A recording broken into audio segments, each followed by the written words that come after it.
The book of Job, chapter 1. There lived in the land of Uz a man of blameless and upright life, named Job, who feared God and set his face against wrongdoing. Did he have a family? Job had 7 sons and 3 daughters. Did Job own anything? Job owned 7,000 sheep, and 3,000 camels, 500 yoke of oxen, and 500 asses, with a large number of slaves. Thus, Job was the greatest man in all the East. Now his sons used to foregather and give, each in turn, a feast in his own house, and they used to send and invite their 3 sisters to eat and drink with them.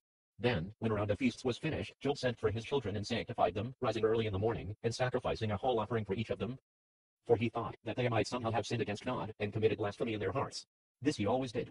The day came when members of the court of heaven took their places in the presence of the Lord, and Satan was there among them. The Lord asked him where he had been.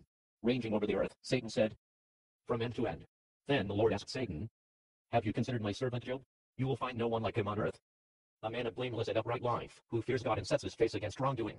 Satan answered the Lord, has not Job good reason to be not fearing? Have you not hedged him round on every side with your protection, him and his family and all his possessions? Whatever he does you have blessed, and his herds have increased beyond measure.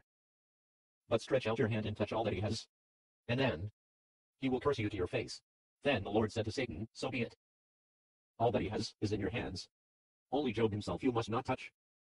And Satan left the Lord's presence. What happened next?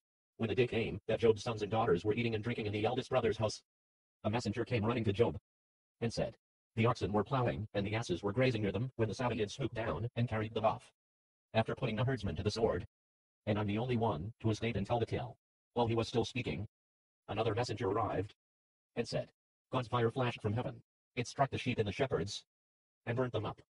And I'm the only one to escape and tell the tale.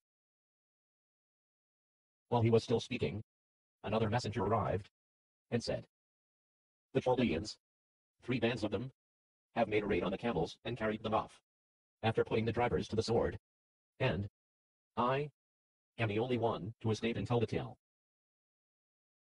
While this man was speaking, yet another arrived and said, your sons and daughters were eating and drinking in the eldest brother's house, when suddenly a whirlwind swept across from the desert, and struck the 4 corners of the house, and it fell on the young people, and killed them. And I'm the only one to escape and tell the tale. At this Job stood up, and rent his cloak. Then he shaved his head, and fell prostrate on the ground, saying, naked I came from the womb, naked I shall return whence I came. The Lord gives, and the Lord takes away. Blessed be the name of the Lord. Throughout all this Job did not sin. He did not charge God with unreason.